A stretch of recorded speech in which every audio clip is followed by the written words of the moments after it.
Hello, I'm Christina, and I'm here with Martina, and we're your podcast host for Everyday, Ordinary, Extraordinary Women. We are deep divers and avid students of life and powerful facilitators for healing. In real life, I'm an intuitive healer who blends massage therapy with energy work to provide customized holistic services for my clients. And hi, hello, I'm Martina, and in real life, I'm a life coach specializing in parent and women empowerment, and I'm also a sound healer. We both incorporate crystals, essential oils, angelic Reiki, and of course, intuitive guidance into our work. We were inspired to create this podcast after pondering this question. What would a world look like where we can be inspired by every person? Usually, we're very quick to compare and judge ourselves and others. And when we do that, everybody's losing. Depending on my point of view, I can either feel small because I come out lacking, or arrogant and dismissive because I feel superior. Those are the only two options, and neither of those options make us feel very good. So here's our thought. Someone's everyday normal is someone else's extraordinary. Judgment comes from our first impressions. So we invite you, the listener, to go beyond your first impressions and see the magic everywhere. There's inspiration at every corner in everyone if we're willing to look. And so today we're happy to welcome Deni to the program. So Deni, please go ahead and introduce yourself to our listeners. Hello, everyone. My name is Deni Cavrell. I am a teacher at a private school for the past 30 years, an acting, drama, public speaking teacher at a private school. And I'm just so happy to be here. So thank you for inviting me on. Mm-hmm. And you're a mom, right? And you're a wife. I'm a mom to a 17-year-old son. I'm a wife of 18 years to my wonderful husband, Paul. I am a sister to a family of 5 brothers and sisters. I have a dog, and I'm an Aries. My birthday's in April. And I'm just really excited to have a great conversation with women. Thank you. Thank you for being here. And I am, I've met you, I think 13 years ago. Yep. When my youngest daughter started school, and it's been such a journey, and I have been blessed to watch you and watch the kids perform, because you put on shows like every other week, and A lot, yeah. such an enrichment. And I always loved your, I don't even know what the word is, like your passion. Actually, that's the word that I was looking for. Your passion that you brought, and of course the patience that goes with it, because you're teaching.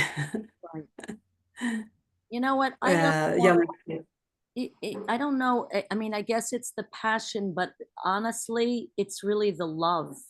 I think that when you really spend a lot of time with these kids, and I'm with these kids for a long time. I've been at this school for over 30 years. In fact, some of my students are now grown up, and their children are going to the school, and I'm teaching their children, although I won't share my age. You really see the connection between the families, and it's a thread of love. It honestly comes from a place of,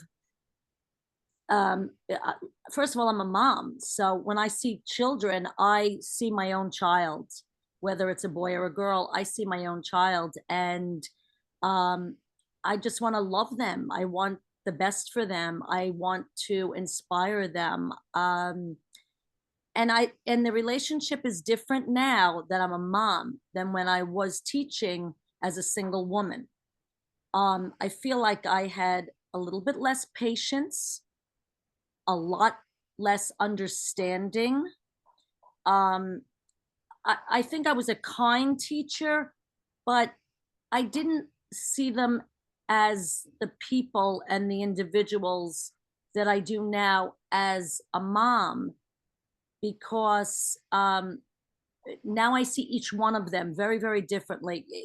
The relationship, I really believe, changes as a teacher when you become a mom. Not to take away from any teachers that aren't moms, it's just a different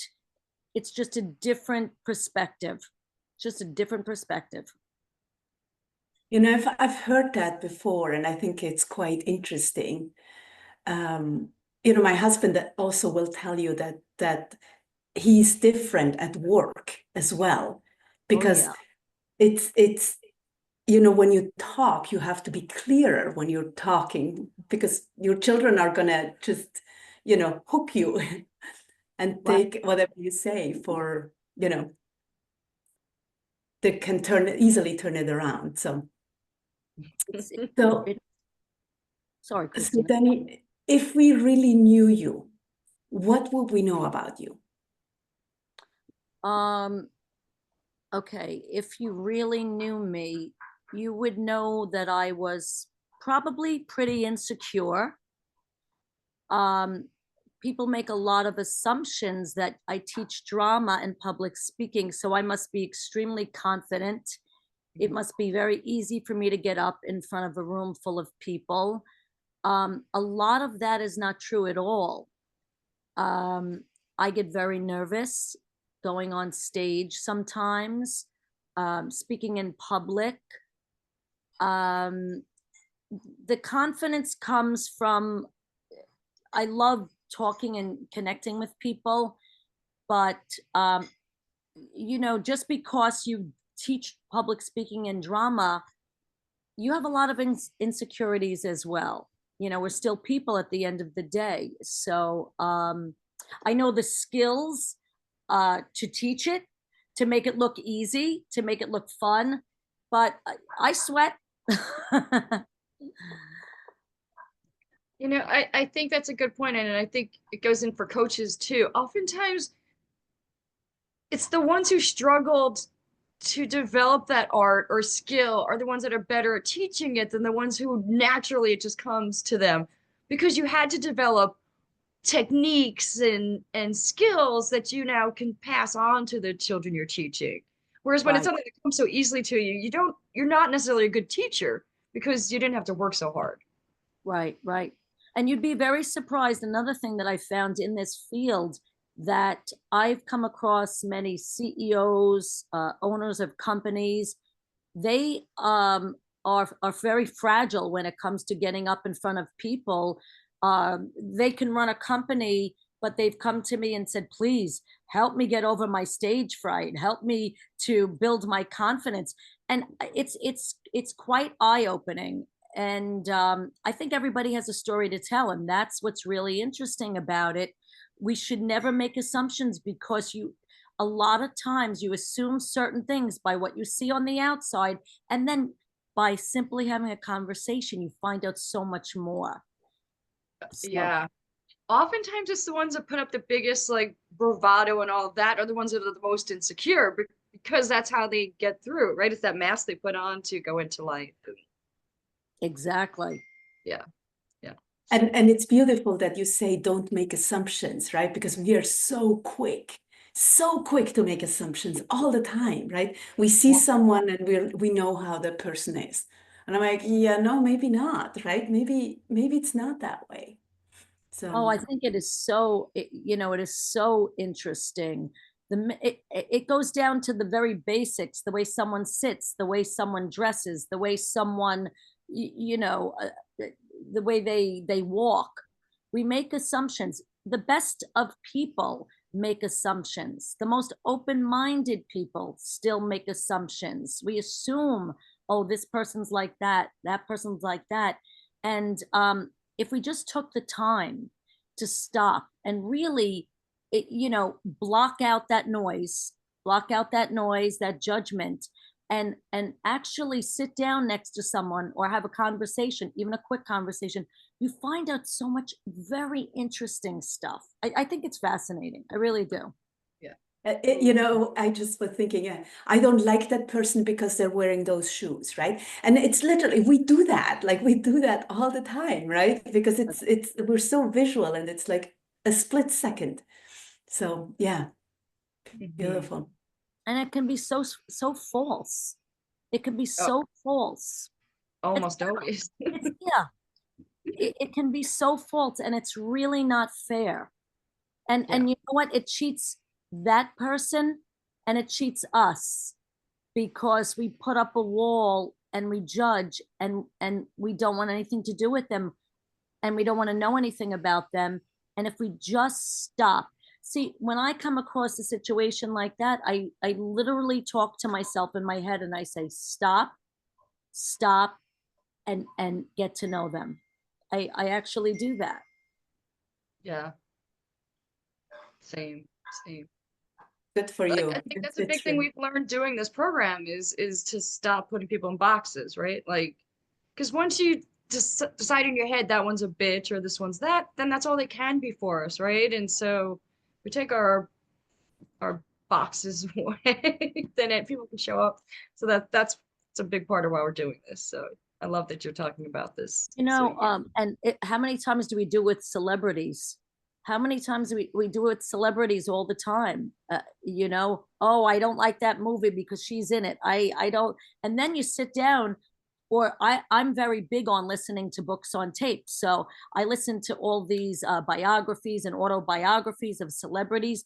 And I just finished one on Jackie Chan, and I come to find out so much about him. And he's a fascinating person that uh, tried so hard to be famous, and he worked so hard for years, and he finally achieved fame. And he said he went crazy spending money. He went crazy, and he spent so much money, and he bought everything in bulk. And years later, he finally realized, why am I doing this? And now he gives so much away to charity. And he said that his life is so much richer now. But it took all of these years, and he needed to get famous. He needed to make the money. He needed to live in a giant house and drive so many cars. And he said, I loved it at the time.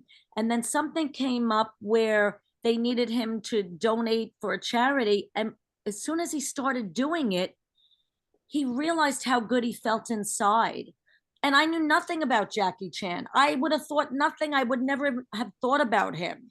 He's a karate expert, and I'm not into karate, but I was looking for a book on tape, and that was available. And I said, what the heck? I listened to it. It was fascinating. Fascinating. Now I want to go back and watch his movies, because he talked about how he felt making those movies at those times in his life, what was going on in his personal life. It's so interesting. Yeah, it's so good when you take the time to really get to know people, right? Like, what's the backstory? Where do you come from? And see how much you have in common, or you see the adversity of what they went through, that you can appreciate Amazing. their celebrity status where they're at now. But and I think most of us take celebrities for granted, right? Like, oh, they make so much money and this and that, but a lot of them, there's a lot of hard work that goes in. Most of them, it does not come easy. Maybe a few comes easy, but for most people, it's a lot of hard work that goes into, and it's hard work even staying there and dealing with the social media and well, that's the thing. the magazines, and being stalked, and all of that is crazy. And yeah, all of it. The thing is that I think that, especially for me, and growing up, and even now, not as much now. I used to compare myself all the time, right? Because I started out as an actress. I wanted to be an actress when I was a little girl, and I did over 50 plays in regional theater, and I did a lot of musicals and singing and acting and blah blah blah. And I auditioned in the city and stuff, and I did a couple of commercials here and there. And so there was a time when I would look at famous people and be, I don't know if it's jealous, but it was, I guess, quite a little envious. And why did they get it and I didn't? And now, as a woman in my 50s. I will say that I look now and I think I'm so happy I didn't achieve that. I'm so happy my path went a different way. That sounds crazy to say, but there's a trade-off, and to give up your privacy and to give up, have people look at you everywhere you go and take your picture and judge you on only your looks. And I realize that, at least for me, because I'm spiritual, that God had a different plan. That's what I follow, and I am so grateful for that. And I only know that now as I've gotten older. So beautiful. So, Deni, what do you consider your Superpower. Superpower. I thought about this. I'm going to tell you what I think my superpower is. I think my superpower is making connections with people. I think that wherever I go, no lie, I'll go to the library, I will go to the coffee shop, I will go to the grocery store, and I end up having the most amazing conversations with people, even if they're 5 minutes, 2 minutes. I find out things about them. People tell me, if I told you, you wouldn't believe it. I come home and I tell my husband, and he says, why do people tell you these things? And I think it's because I'm interested in hearing them. I'm interested in what they have to say. And I realize that all of us have a story. Everybody has something interesting to say. I don't care who they are. I don't care if they're homeless. I don't care if they're living in the White House. Every single person, even if it's a young child, has something that they are, that is special to them, and that somebody needs to notice. And I really try to take that time out to make those connections, because to me, it makes my life feel that much more enriched, those conversations. It's so special. It is, Like, just to be it is the seen, right? conversation. To be seen. To be seen. Even little kids, because I work with the kids that are in nursery, and it sounds almost silly, but it's true. Everybody needs to be touched, to be heard, to be seen, to everybody needs that connection. And the more I'm in this job, my objectives have changed so much over the years. I used to be all about the show, all about making the show perfect, and everyone's got to be the best, and everything's got to be amazing. And I'll tell you the truth, I've changed drastically. And now it's more about, we're going to enjoy our time together. We're going to laugh. We're going to get up and dance in the classroom. We're going to play music, and then we're going to get to the work. And what I have found, ironically, is you get pretty much the same outcome, even though they're different processes. One was very, very strict, and I didn't want to bend the rules. And now, as I'm older, I've loosened the reins. I've let the kids have more freedom, a lot more say, and we arrive at the same place. And it's really amazing. I love how you can evolve the process with the children, and it's like as you grow, the process grows with you as you're teaching them. It's all about changing on the inside for all of us. When you change, you do better, you do different, and it's really about that.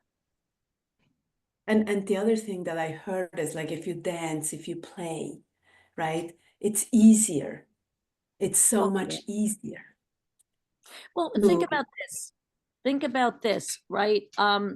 When are you at your most productive? When you're having fun, when you feel relaxed. I used to get nervous with the technology because I would have to get on Zoom meetings for teaching back in COVID.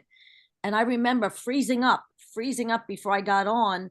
And especially if something went wrong on the computer, I would get really nervous and oh my gosh, the students are waiting for me. And then I slowly started to feel like, okay, the world's not going to end. The world, you know what? If we miss the class, I'll explain to the parents. If we miss the assignment, we will make it up. When you finally look at life, in my opinion, when you finally look at life and realize that, you know what? If part of the set falls down, sorry, if part of the set falls down, or if part of the set falls down, look, a phone call and The phone rings. the phone rings. You know what? It's not. You have to learn to go. I'm so sorry. You No have worries. to go. Don't worry. See You have this? to learn to roll with the punches. You have to learn to tell your sister to stop calling you during a podcast. Okay. Sorry, ladies.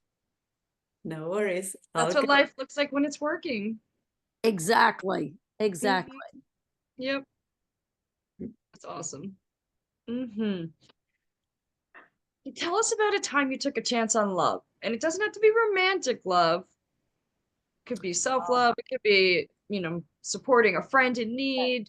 Yeah. Okay. So I was always chasing love. I've been not anymore. I mean, I'm married. It finally caught up with me. But I was chasing love. I was in love with love when I was younger, and I liked boys a lot. And of course I got dumped 100 times. And finally and then I had long-term relationships. I had quite a few long-term relationships, but none of them were the right person. And one time I went to Club Med and I met someone, and we met at Club Med. I went with my girlfriends. He went with himself, and I met him at Club Med. And it turns out he lived on Long Island. So when I got back from Club Med and he got back from Club Med, we exchanged phone numbers and we started to date. And that relationship turned into a 6.5-year relationship. The only problem was it shouldn't have lasted 6 months because we were really different. And we were different in so many ways. He had no interest in travel. He had no interest in any other nationalities, any other cultures, trying different foods. He was like the all-American bore.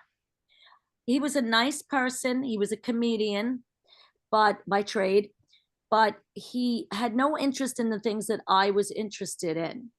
But like I said, I had been dumped, many times in my life. And I guess I was seeking a solid foundation, a solid relationship. So I stayed and I stayed and I stayed for years and years and years.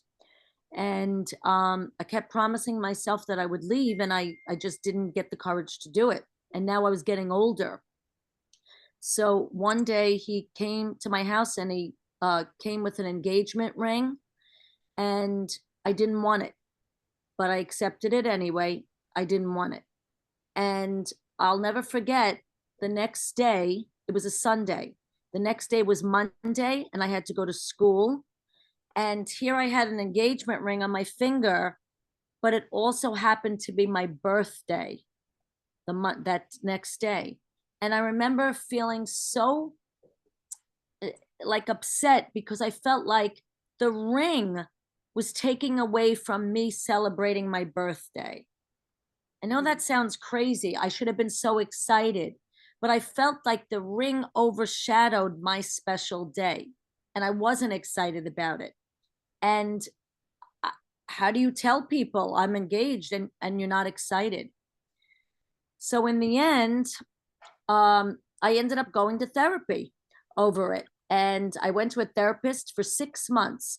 And every week I would say to the man, Mr. Joe, I don't know what to do. I need your advice. I need you to tell me what to do. Should I marry this man or should I leave him? And for 6 months, Mr. Joe sat with me and listened to me. He goes, okay, let's come up with the pros. Let's come up with the cons. And for 6 months, like clockwork, I went to see Mr. Joe and we talked about, should I get married or should I not get married?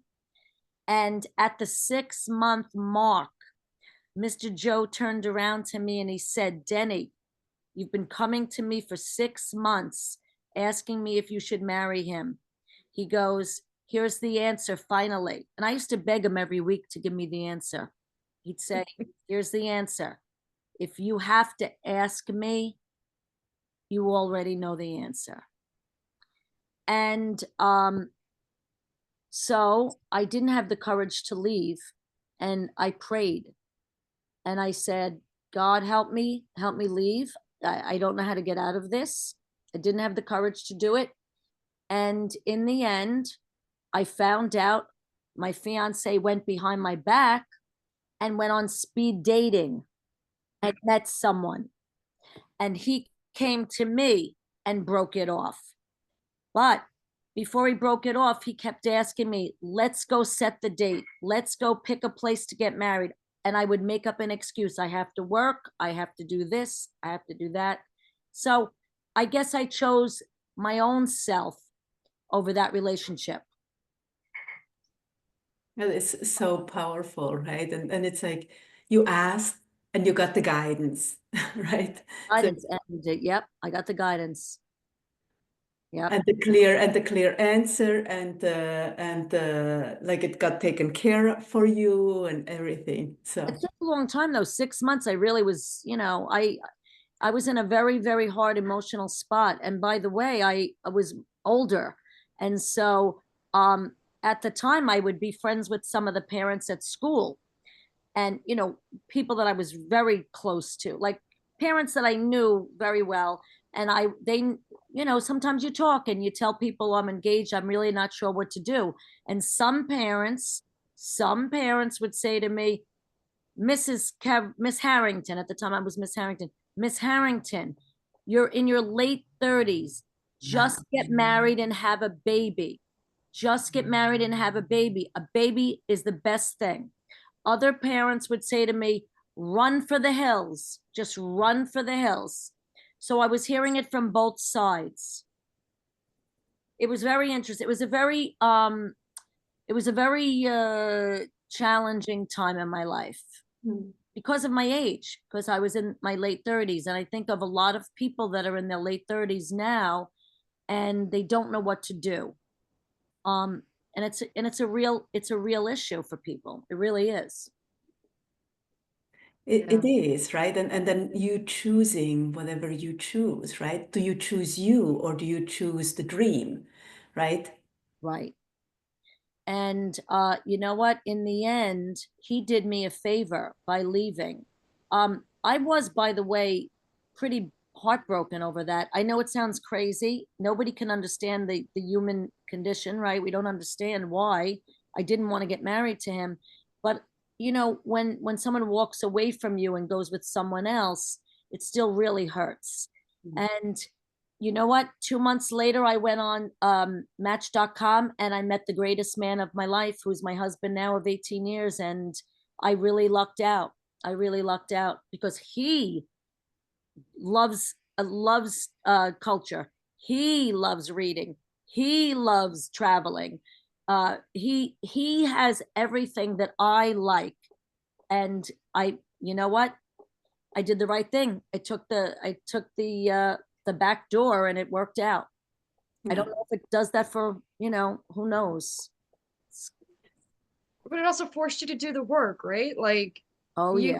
You knew you were in a relationship and you didn't want to be there, which then took you to therapy, right? And maybe it took a little longer than you thought it should, but you still did the work in therapy to get, and so maybe it needed to take your that. husband, so right. Maybe it needed to take that though. We often talked about it. My husband and I often talked about it. He said, if I met you 7 years earlier, he goes, you wouldn't have wanted me. He said, you were ready, right? Me. Because I also liked a challenge, and my husband is not really a challenge. My husband makes life a lot easier. He's kind of just, here I am, and and so he might be right. If I had met him 7 years earlier, maybe I wasn't at that place. I needed to go through the struggle. And then when I met the right person, a nice person, and I remember having to talk to myself saying, Deni, stop it. He's nice. You deserve nice. You need nice. I remember talking to myself. Every time I wanted to talk myself out of it, I would stop and say, stop it. This is what you need. This is what you want. And it's true. I did. And it was the best decision. It really was. I love that. Yeah, I believe that everything happens when it needs to happen, right? It's just, and you probably gathered a lot of information while you were with this other man to become clearer on what works for you and what doesn't work for you. And if you wouldn't have had that relationship, you wouldn't have that, Well, right? exactly. That's exactly what my husband was saying. If it was 7 years earlier and I never had that bad relationship, it wasn't a terrible relationship. I don't want to say that it was terrible. Like, we had fun. There were good times. You don't stay with someone for 6.5 years if you're having a bad time. I mean, there was a lot of fun, but it wasn't deep. It wasn't a person that I could go the long run with, because you need more than just, you need more than just the basics. You need someone to have a conversation with. You need somebody that's on your level. And I didn't know it at the time. I didn't know. I thought my level wasn't as deep. And I realized over the years I became deeper.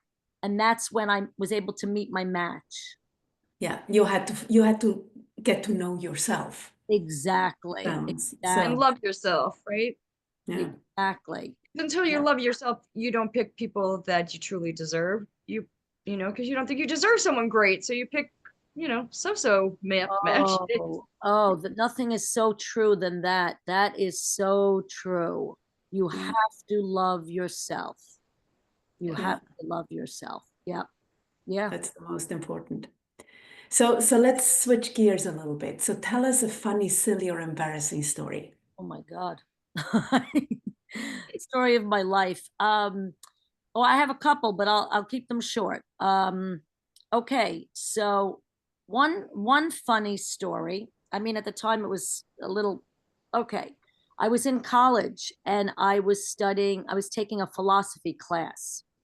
And I was in college and I studied hard, and I had to take the class, and I'm a person that has to study. When it comes to things like writing and creating things, it comes much more easier for me. But when it comes to facts and learning and holding on for information, I really have to study.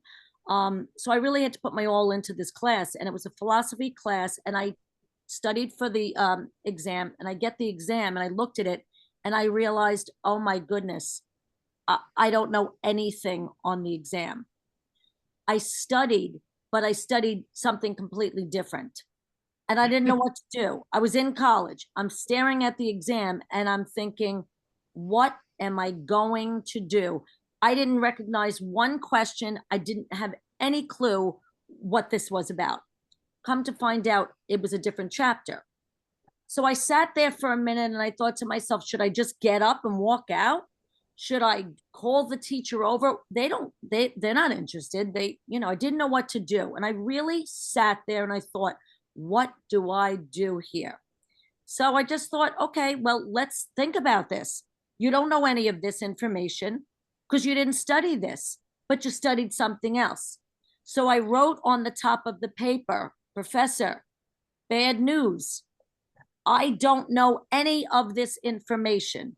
I did not study any of this, but I did study something else. And here's what I studied. And I wrote page after page after page. What I did study, nothing to do with the exam, but something completely different. And in the end, I handed it in.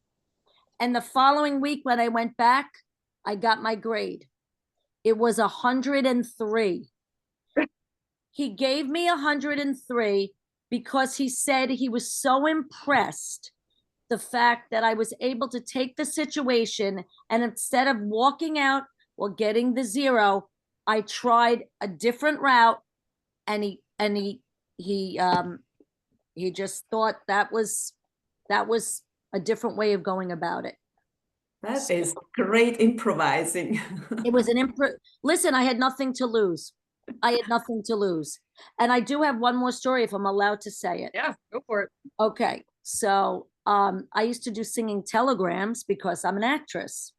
And I would do the Little Mermaid. I would dress up as a Little Mermaid. I would dress up as Cinderella. I would dress up as Santa Claus. During one year, they dressed me up as Santa Claus because the mall needed a Santa Claus.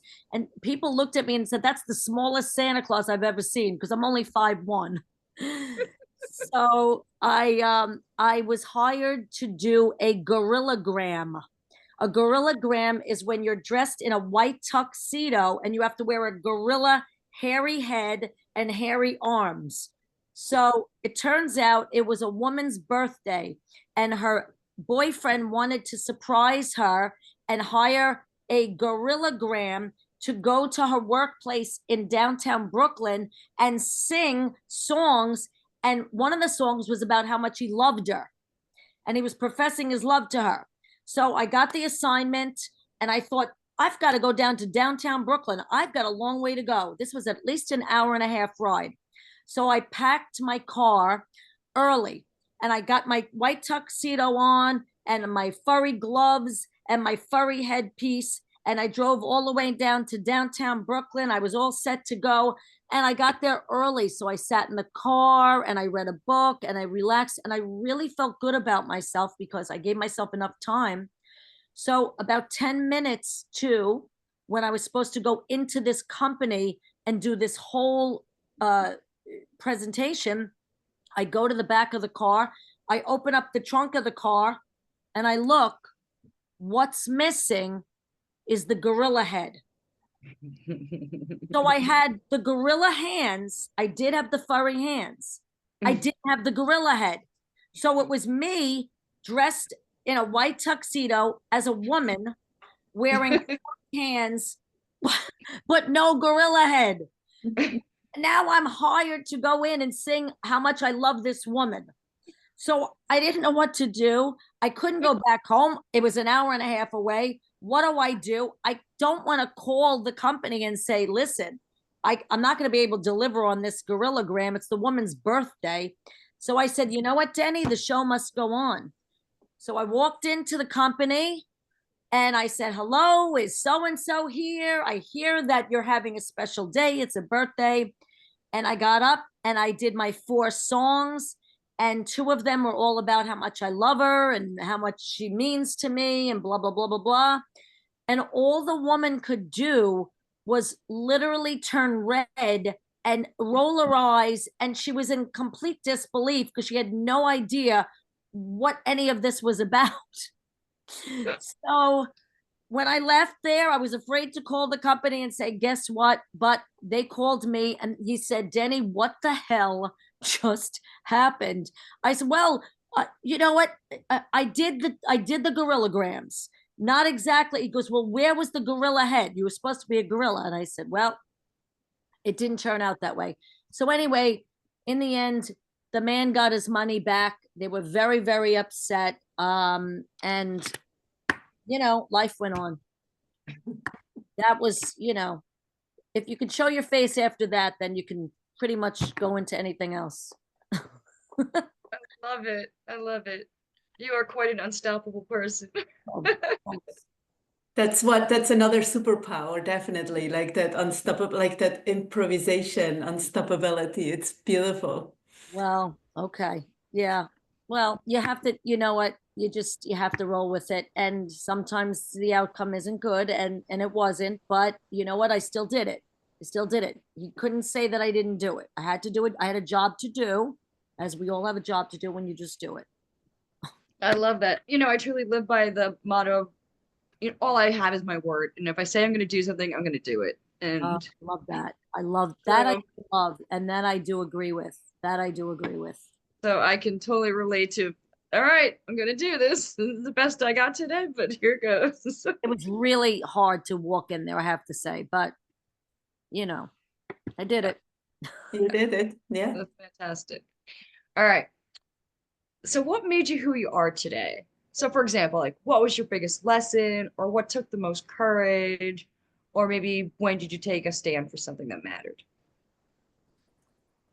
Um, you know what? I over the years I was very reluctant to ever speak up for myself. I came from a family where my father was very tough and he was overbearing.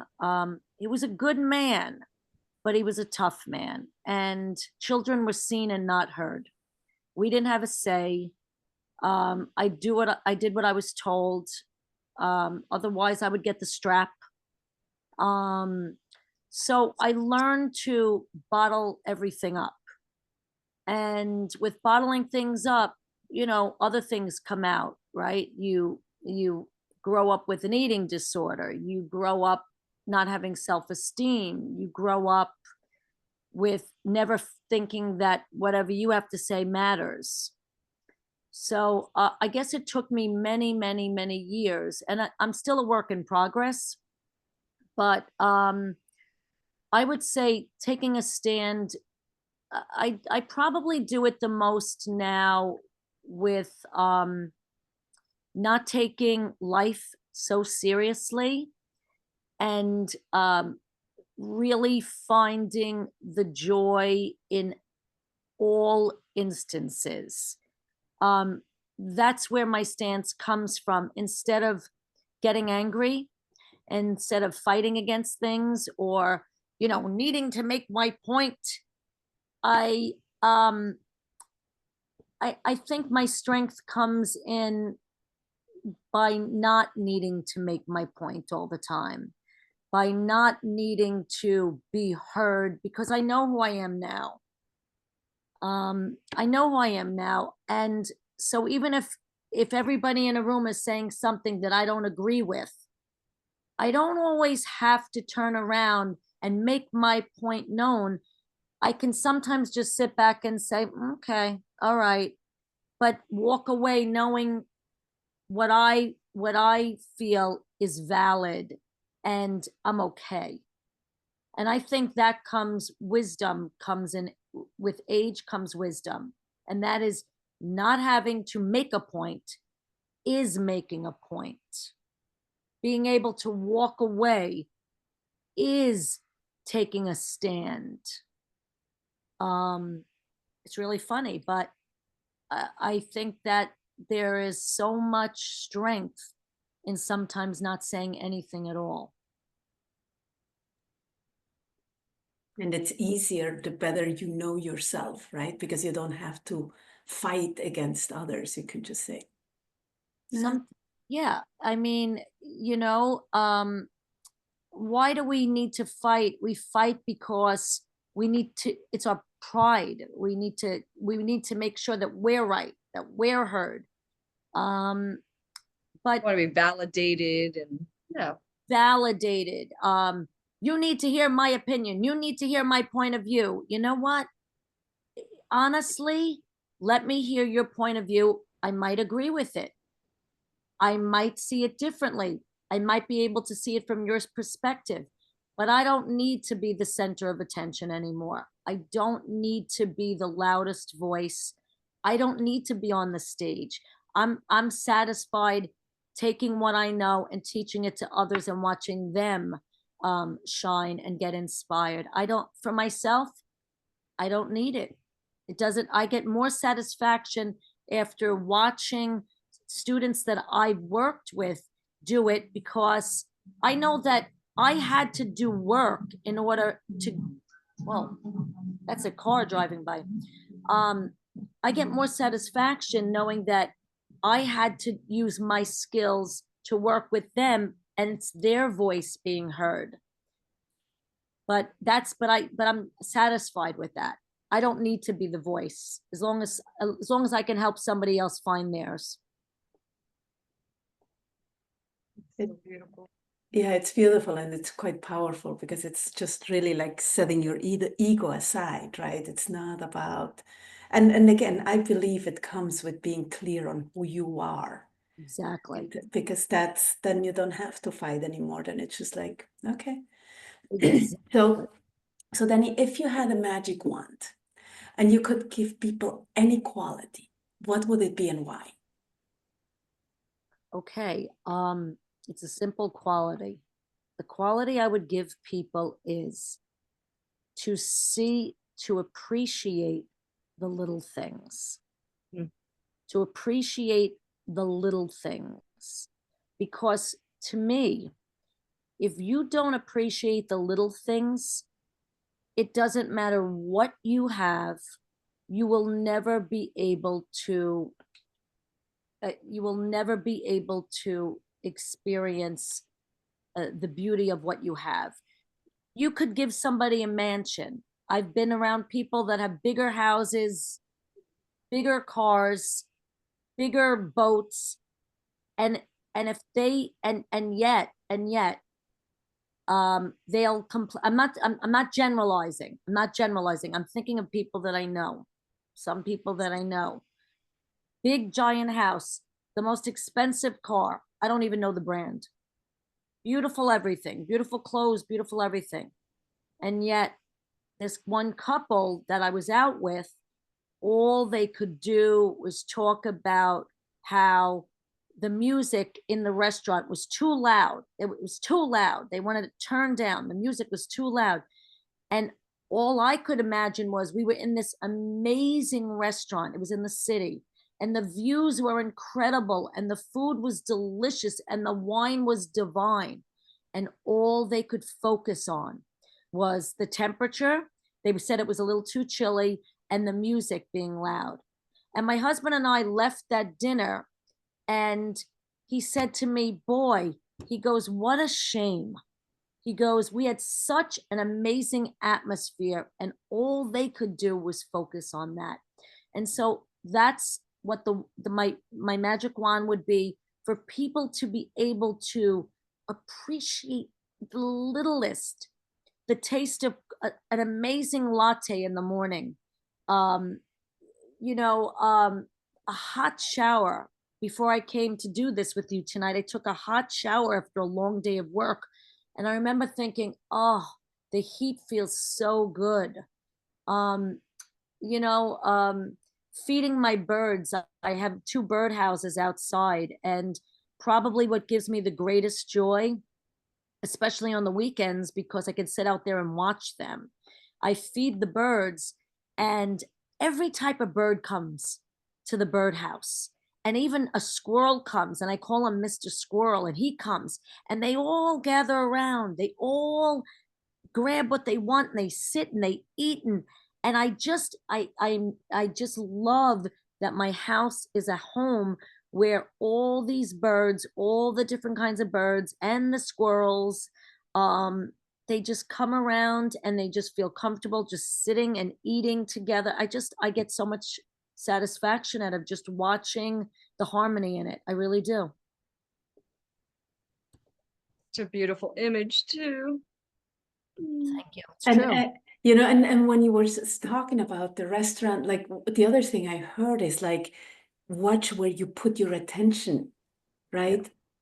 Yeah. Like really watch where you put your attention, because you can put your attention on, the beautiful ambiance, or you can focus all your energy on it's too cold or the music is too loud, or like depending on where you focus, And I that's don't, you're that's right. how you're going to feel. And I don't know if that is because I don't know. My father was like that. Both of my parents were really, really, they really appreciated the little things. It's just the way they were. It's just the way they were. And you know what? They didn't have a lot, and they loved life. They loved life. My father used to say, I'm the luckiest man in the world. I have 6 healthy kids, and I have a roof over my head. And he would love to sit and have his coffee. And he would say it, and he meant it. He really meant it.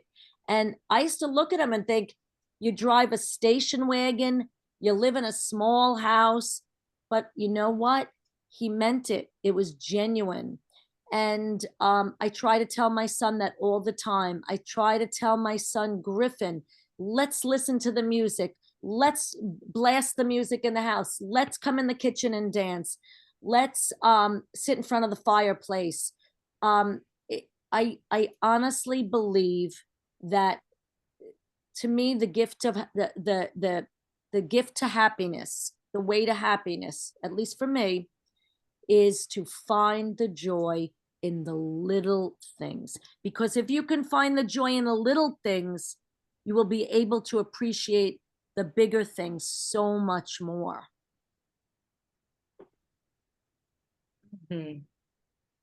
So good. So good. All right, last question. What do you want people to remember about you? My kindness, that I really tried to be kind. That would be the most important thing to me. That that when people hear my name, they see a person that is pretty much down to earth, pretty much is who I say I am. I don't put on airs. To me, that is the most important thing, that I can be a person that people remembers, someone who you share a good laugh with, someone who's not pretentious, someone who is makes connections. That's the most important thing to me. So beautiful. And a passionate teacher too. Yes. Oh, cool. That helps. Yeah. Yep. That helps. Hey, I thank my students for that. That brings love to her work, which is that in itself is such a huge gift. So well, these kids, it's these kids there. If you look at the innocence of these children, the things that they say every day, they're so innocent, and there's no walls up there. They are, and we have to be so gentle with that. You have to take that and treat it so gently. You have no right to break their spirit, no right to hurt their feelings, no right to make them feel insecure or not empowered. We have no right to do that, and especially a teacher. I really feel, especially a teacher, and parents too, to our own children, but especially a teacher. You're put in this position, and your job is to help them find their wings to fly. And if you're not doing that, then you're in the wrong profession. yeah. Yes. It's not always easy. No. No, not and always as easy. parents, like they're here to push your buttons. I believe it's probably the same with teachers. They're here for our growth, right? So 100%. yeah, absolutely. Absolutely. So thank you. Thank you for doing the work. It's yeah. just such a first, it's like, thank you for being here with us, for having this conversation. It was just such a blessing, and so appreciated. And, for all of you out there, thank you for being here, for listening. And if you love this, please leave us a review. Please share. Please remember that you are extraordinary and you rock. Until next time, have a wonderful day. Thank you. Thanks, everybody. Have a good night and a good day, whatever time of day you're listening to this. And Deni, happy 2025, everyone. Make it the best one ever. Best one yet.